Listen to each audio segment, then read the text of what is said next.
Welcome to another episode of the Global Investors Podcast. I'm your host, Charles Carillo. Today we have Greg Friedman. He has over 25 years of experience in credit and equity investing with a focus on hotels and other commercial real estate assets. Since co-founding Peachtree Group in 2007, Greg has successfully overseen investments exceeding $11 billion in commercial real estate and various other enterprises. Peachtree currently has over 300 corporate employees and over 3,600 hotel-based employees. Previously, Greg served as a senior vice president of business development for Specialty Finance Group, where he originated over $2 billion in credit transactions.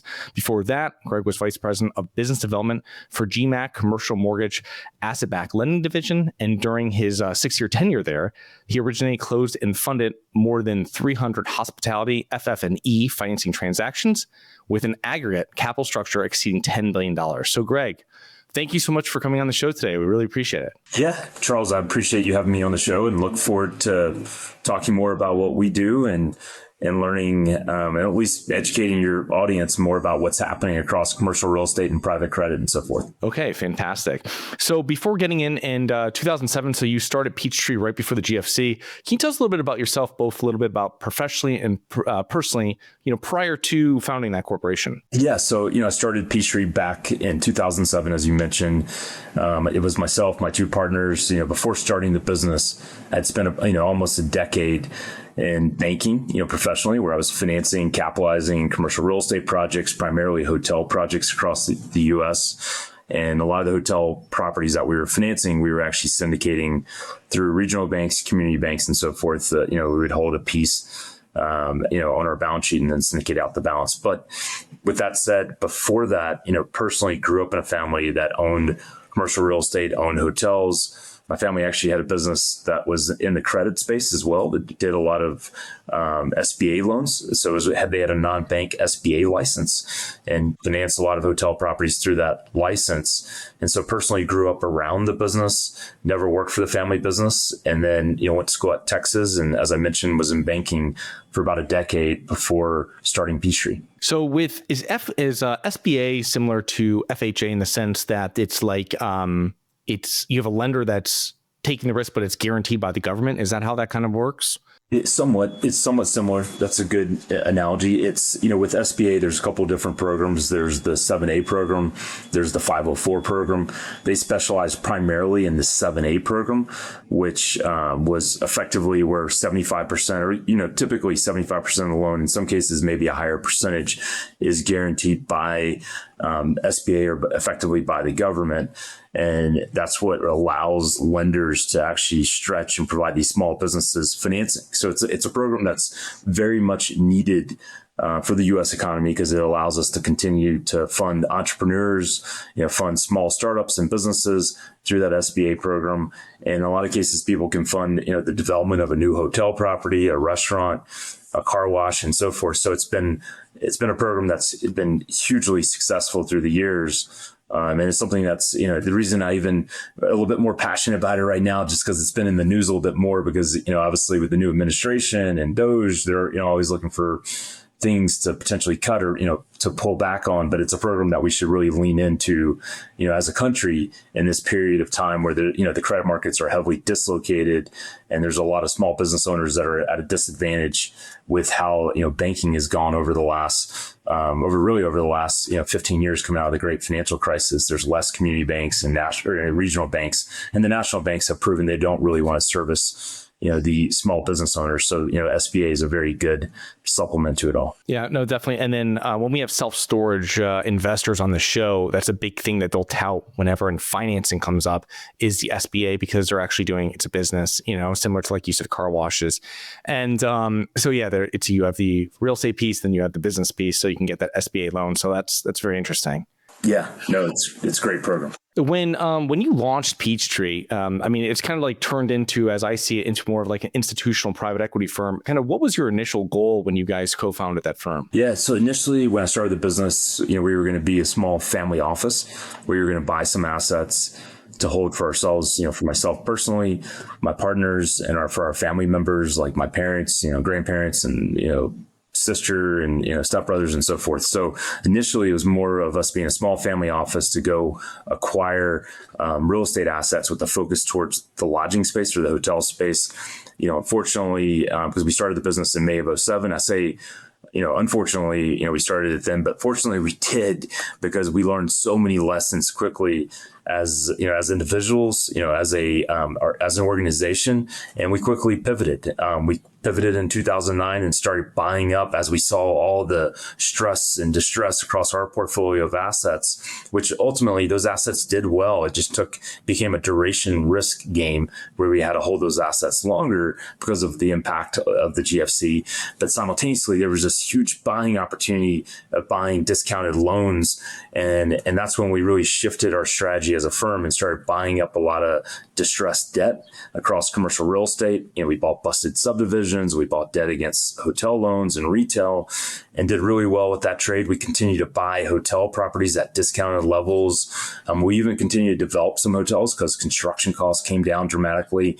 And we woke up in 2012 and realized that the debt markets had normalized or started to normalize. So we no longer could buy loans at discounts. But what we could do is, because the banks really never came back. The banks came back at some level, but they never came back at full capacity on what they were doing pre-great financial crisis. And it left this void in the marketplace for what everyone calls private credit today. But it left really for lenders like us to step in and fill the void left by the banks. And that's what we did back in really 2011, 2012. We started doing direct lending. That's when we launched our private credit strategy of financing commercial real estate assets and hotel assets. And in 2014 is really when we made that pivot, to your point, of being being more of a, institutionally focused firm that's a private equity firm. That's really when we realized we're really in the mispriced risk business, because we had all these different strategies that were focused, taking advantage of, market dislocations or different trends in the marketplace where we could find mispriced risk.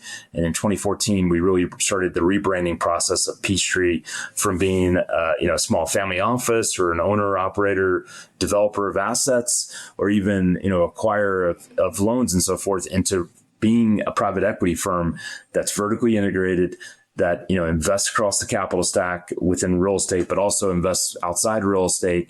And being vertically integrated, we're set up today where we have different divisions that are set up to own real estate, to operate real estate, to develop, lend, asset manage, and provide a lot of other services to the different investment strategies that we're executing on. And we currently have close to $8 billion of total assets under management when you look across our credit and equity investments.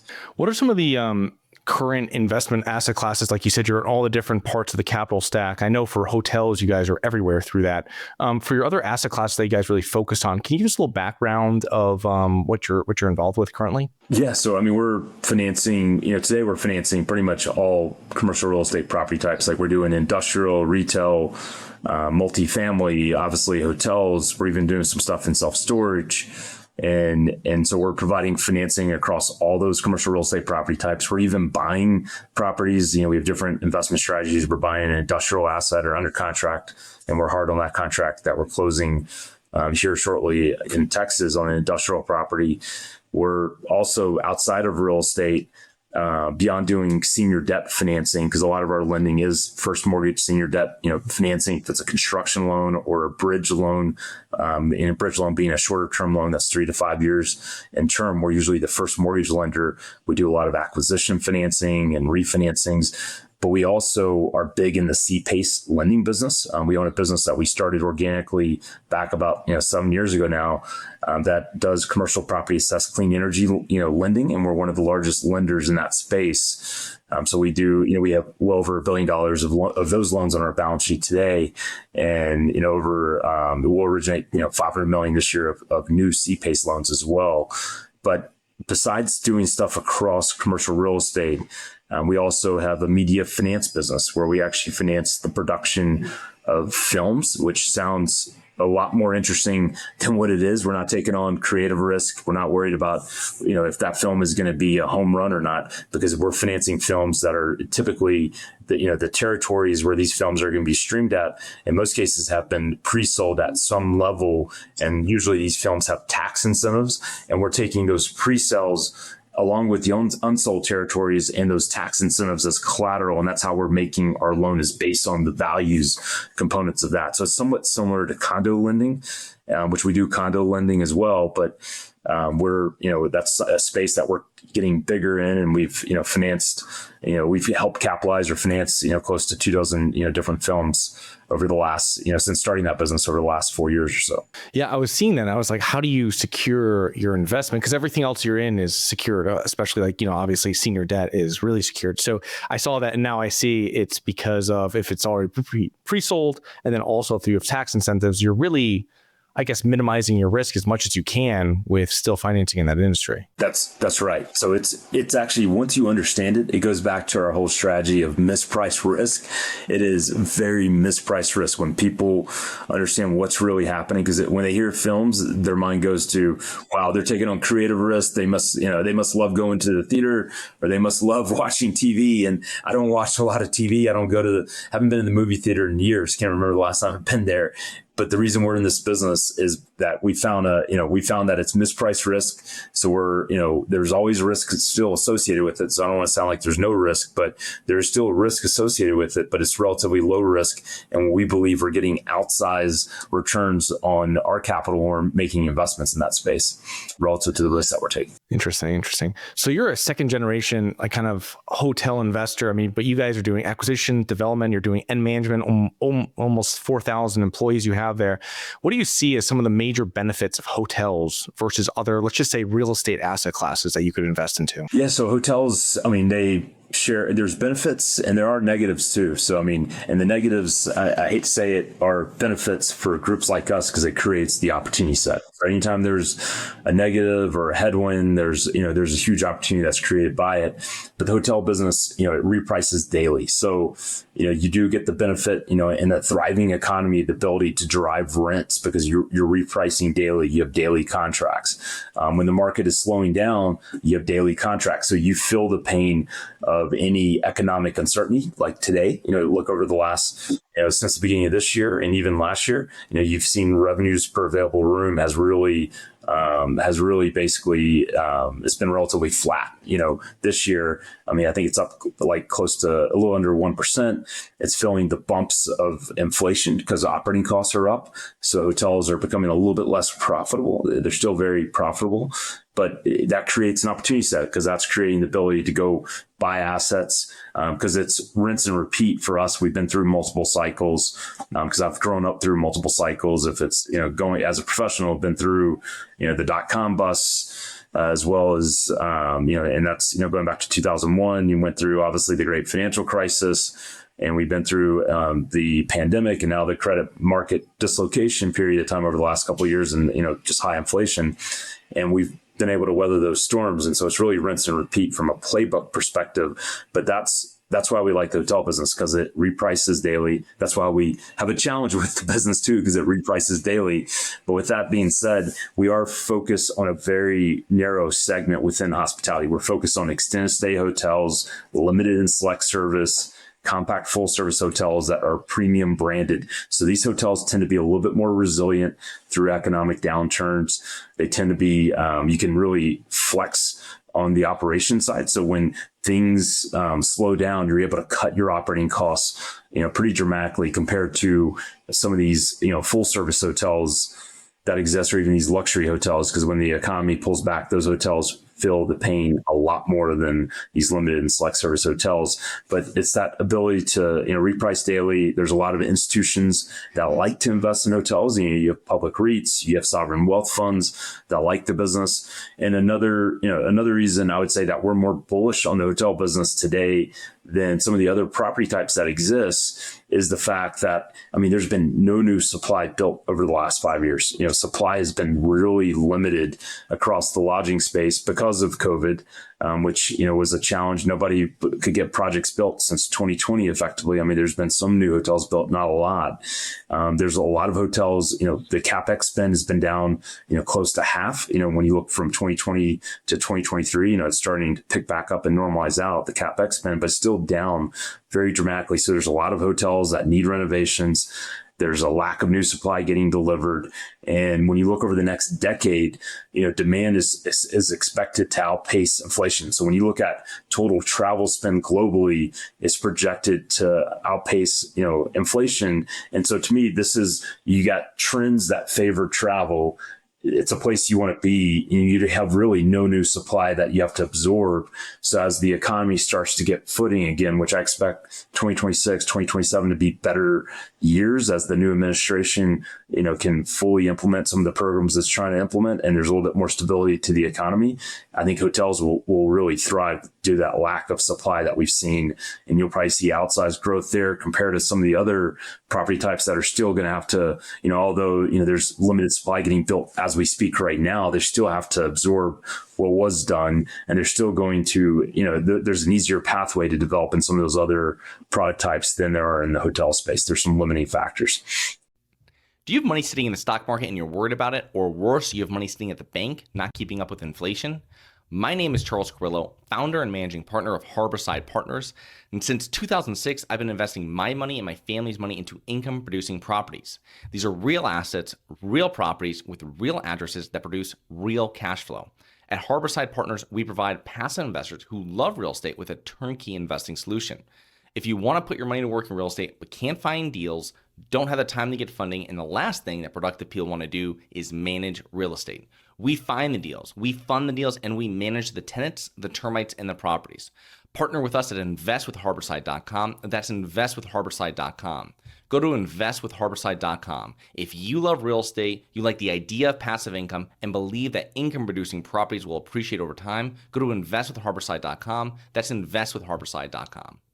What are some of the investment considerations for hospitality investors? I mean, is it really, you have a niche that you're working into, as I saw, which was, I take as an emerging trend you're seeing, which is the extended stay or budget extended stay, something like this. What would you say, are most important? Is it really choosing the strong brands because you're going to get you're going to get a lower cap on something like that, a higher value on that? Or is it like market selection? Or is it both of these things that are going to lower your risk when getting into the hospitality space? Yeah, hotels, it's interesting because I've seen it so many times, like in my career. I've seen it even on the personal side. Someone from the out, if you're not invested in hotels today, I can't tell someone more than this. I can probably tell them this 100 times and they still don't listen to it. But the reality is if you haven't invested in hotels, make sure you pick the right operating partner or pick the right partner before getting into business. Because I've seen so many people get into business and lose money because they think hotels is like any other real estate, property type. And it's really not.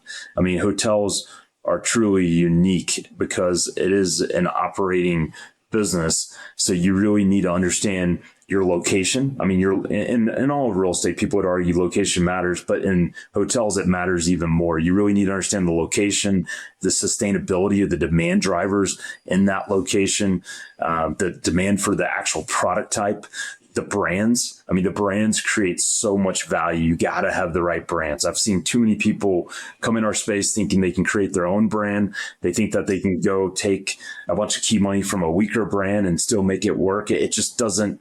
It doesn't work that way. You really got to have the right brands in the right location. You got to be at the right basis. Like if you're at a basis that's just not sustainable based on, what the average daily rates are in that market. So the rental rates that you're able to charge or the average daily rates is what we call it within the hotel space. And when you look at the occupancy levels and so forth, if you're at a basis that's just too high, you're never going to make money. You're just going to always be handicapped. And and the other component to it is is the quality of the box too. You want to have a box, when I say the box, the actual physical plan of the hotel, you want to have something that's sustainable long-term. So when you buy the asset, you look to sell 5 to 7 years later, people are going to be excited about buying it. And then the last component really is really just, your capital structure. Like I'm a big believer within all of real estate. If you have too much debt, too much leverage, if you have debt that's not sustainable long term, it's very hard to, it's hard to sustain through market dislocations and to make to make money and to make really outsized returns. And I've seen that in a lot of cases too, where groups have way too much leverage on an asset and they over leverage it. The economy softens and they end up losing the asset, or they end up underestimating how the asset's going to perform upon opening. And so that's why having a very clean capital structure, I'm a big believer, is extremely critical when you're investing across all of commercial real estate. I know this isn't your business model, but you brought it up about starting your own brand. What happened? What's the business plan behind that? You start your own brand, then you try to sell it to Marriott or Hilton. Is that like what these guys do? You've seen that happen in some cases. I mean, there's been a lot of cases where that's happened. You've seen a lot of brands where they haven't sold to anyone. They build one or two assets and they just don't, they go independent, or, they end up building a bunch and they sell, they end up having to, sell off the assets and somebody else rebrands them to a Marriott or Hilton flag or Intercontinental or Hyatt. We've seen that as well. So it's very expensive to set up the brand and get that infrastructure. I highly don't recommend it unless you're very well funded. And even some of these very well funded groups have ultimately, they may have looked like they had success. They really didn't when you look at returns on what it cost to get to where they were. And they were still forced to go sell to Marriott or Hilton. So yeah, thank you. There's so a few minutes back, you're kind of going through your whole portfolio, investment services, everything like that. When you're adding additional asset classes, because you're focused, you have hospitality, then you have all these other different divisions, let's say.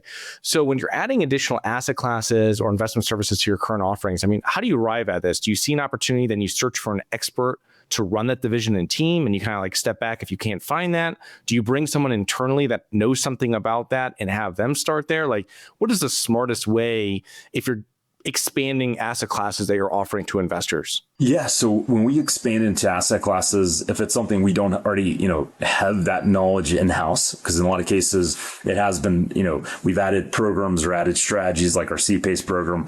We have a whole entire team of experts in commercial real estate.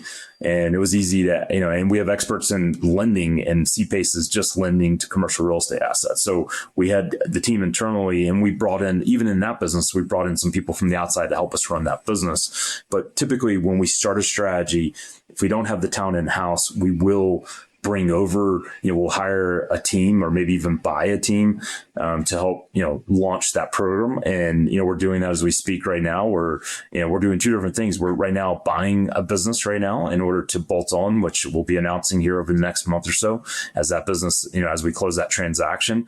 And then we're starting another business organically where we're hiring a couple of people from the outside, although we have some of that knowledge of how to start that strategy in-house. We're hiring a team of 4 people, we're actually partnering with them, or with 2 of the individuals that we're bringing over to run that business. And so a lot of times we'll bring a operating partner in to run the business on a daily basis, or we'll hire someone that is, effectively the president of that business to run it, that has that knowledge and that experience. And probably a better example, because I'm really talking about things that haven't closed, so it's hard for me to talk about it or haven't happened yet, is our media finance business. We brought in Josh, who runs that business for us. He was our ex-banker, and we had worked on some things together throughout time. He obviously helped bank us. He was in the entertainment space. He understood that space. He understood how film finance worked. And then we brought him in as a operating partner. So he's part owner of our media finance business. And that's how we really launched that business, because up until I met Josh, I really, I had a very limited knowledge of that space. And the same goes for my partner, Jutton. The two of us didn't really know that space extremely well, but by bringing Josh in, who was an expert in that space, we were able to build a team around him to execute on that strategy. All right. That sounds great. Yeah. It makes perfect sense. Cause that's how when I've read about large private equity firms that started, it's like when they're bringing on a new division, they like search for like someone that really knows it, and then they kind of build it around it, which makes perfect sense, instead of like operators that are running one part of the business. They're like, oh, now I'm going to learn this over here. I don't always see that as like something that works. You know what I mean? It's usually like bringing someone on that's, we've been doing this for decades, like you were saying for your new partner there for media, and having them like kind of run with it. So yeah, I was just going to say one last thing. One thing we do too is when we make investments in that new strategy, we usually do it internally before raising capital from the outside. So we do it ourselves and prove out the strategy before we start, raising funds and bringing outside capital. So that's another thing too that is probably a little bit unique, because even though we have the quote unquote experts in that space running that business, we'll fund it ourselves until we're confident we can execute and that the strategy beyond what we've researched and beyond what our operating partner knows in their experience, we're actually seeing it firsthand with our own capital. Yeah, it also makes it a little bit more confidently going out to investors once you already have proof of concept, let's just say, with your own funds. That's right. So kind of as we're wrapping up here, just a couple questions. As you decades in hospitality, growing up in the business through real estate investing, how has your relationship with money changed over the years with everything you guys get going on at Peachtree? It's interesting. And I probably will give you an answer that, probably doesn't, it's probably more of a akin answer in the sense that, I do think about this question a lot, and I probably care less about money. When you look at Peachtree as a company, we're obviously a for-profit business, and I get that, but I wake up daily and I do what I do at Peachtree and running the business from a standpoint of wanting to change people's lives in a positive way and have a positive impact. Obviously, part of that outcome is when we're having success. In most cases, that success equals, financial benefits. But I don't, I'm not one that, it's like, I'm not very into materialistic things. I really don't, care as much about the money aspect. I don't do it for the money aspect. I really do it because I have passion and joy for helping the people on our team, get better on a daily basis, for helping them reach their professional goals, hopefully, achieving their personal goals as well.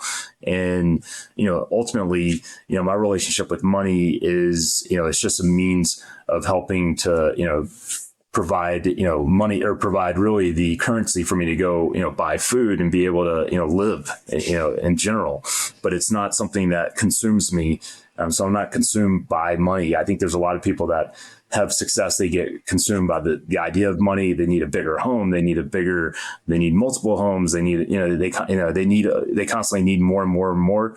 And that ends up making them potentially make bad decisions in all cases. But with myself personally, I don't focus that much on the money side. I'm more focused on how do we get better as an organization on a daily basis? How do we continue to bring value to all our stakeholders? If it's investors, if it's team members, or if it's even, bringing a more positive experience at the hotels that we operate to the guests staying there. So I'm more focused on that component than worrying about, money. So I guess, to answer your question, my relationship with money, I've never been, I don't want to say I'm not money motivated. I've always been success motivated. I wanted to have success, but my relationship really hasn't changed, because even at an early age, I didn't do it for the money. When I was like an entrepreneur in high school, I did it more because I loved it and I had a lot of joy associated with being entrepreneurial. Awesome.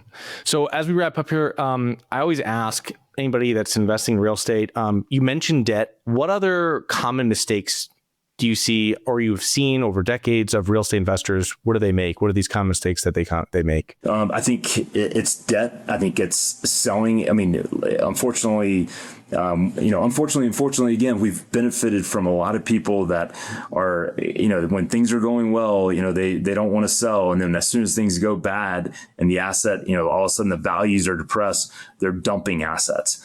So we've been the beneficiary of that component. Probably one of the other big mistakes beyond debt is not selling at the right time. It's also realizing, real estate is a game where it's very rare you make a bad decision on the location. There are certain cases where people have made bad decisions because the location's gotten worse over time or something. But in most cases, it's a timing issue. It's just having that discipline and having that patience to deal with that duration risk. And if you have that ability to sort of deal with that duration risk, you have the right capital structure, it tends to work out. But I would say, the biggest two challenges people have in real estate is, and maybe a third one, actually, I just thought of two, is beyond just the, patience and just, is the fact that people get way too ego driven at times, where they build an asset way over, they overspend on that asset where it's just never going to be justified for that market. So you got to be patient. You can't let the ego drive you, and you got to have the right debt structure to allow it for you to sustain through cycles. Those are probably the three components of real estate that if you want to be successful, leave your ego out the door and, just make sure you have a sustainable capital structure and patience, and you'll be fine. Yeah, duration risk. I like how you worded that. I had this real estate investor like 2 decades ago when I bought my first multifamily property, and he was telling me, he's like, if you got to hold it for 10 years, you know what I mean? If you hold it for 10 years, you can minimize any losses. You just have to make sure that when you buy it, it's set for 10, you know what I mean? Like, you have the debt set, you're not going to have some huge increases in it. And you're like, oh, it's really straight. And he didn't use duration risk, but I like that. I've never heard that before. That's a great way of putting it. But okay, Greg, how can our listeners learn more about you and Peachtree? Visit our website, peachtreegroup.com. We have a lot of information. I think my contact information or my email address, I think, is on that website. Or feel free to just, you can always, pull me up on LinkedIn. I post very frequently on LinkedIn as well. So you can Google my name there, or just email me directly at gfriedman@peachtreegroup.com. And happy to talk to any of your guests. Great. Well, we will put all those links into the show notes. Thank you so much for coming on today, and looking forward to connecting with you here in the near future. Sounds great. Thank you again, Charles, for having me. Hi, guys. It's Charles from the Global Investors Podcast. I hope you enjoyed the show. If you're interested in getting involved with real estate, but you don't know where to begin, set up a free 30-minute strategy call with me at schedulecharles.com. That's schedulecharles.com. Thank you. Nothing in this episode should be considered specific, personal, or professional advice. Any investment opportunities mentioned on this podcast are limited to accredited investors. Any investments will only be made with proper disclosure, subscription documentation, and are subject to all applicable laws. Please consult an appropriate tax, legal, real estate, financial, or business professional for individualized advice. Opinions of guests are their own. Information is not guaranteed. All investment strategies have the potential for profit or loss. The host is operating on behalf of Syndication Superstars, LLC exclusively.